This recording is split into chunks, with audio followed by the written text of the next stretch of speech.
আসসালামু আলাইকুম রহমতুল্লাহ বরকাত।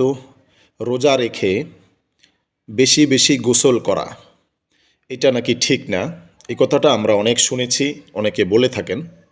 বন্ধুরা, আসলে ব্যাপারটা হয়েছে, যার যেখানে যেভাবে যেটা মনে চায়, যে যেটা শোনে, এটা যাচাই বাছাই না করে অমনি আমাদেরকে সেই ফতুয়াগুলো ডেলিভারি দিয়ে দিচ্ছেন।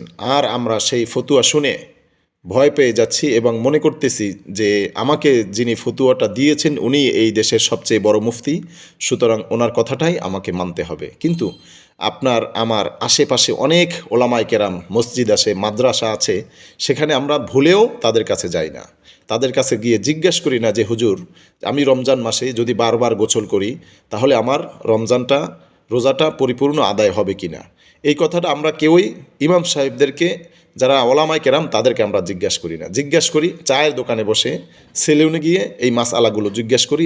আর সেলুনে গিয়ে যখন জিজ্ঞাসা করি তখন এই ফতুয়াটা ওই সেলুন মার্কা হয়ে যায়। চায়ের দোকানে বসে যখন জিজ্ঞাসা করি এই ফতুয়াটা চা মার্কা হয়ে যায়।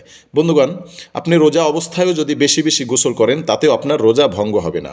রোজা অবস্থায় যদি আপনার প্রয়োজন হয়, গরম বেশি হয়, তারপরেও আপনি বেশি বেশি গোসল করতে পারবেন, এতে আপনার রোজার কোনো সমস্যা হবে না। আল্লাহ তাআলা আমাদের সকলকে সঠিকভাবে বোঝার তৌফিক দান করুক, আমিন।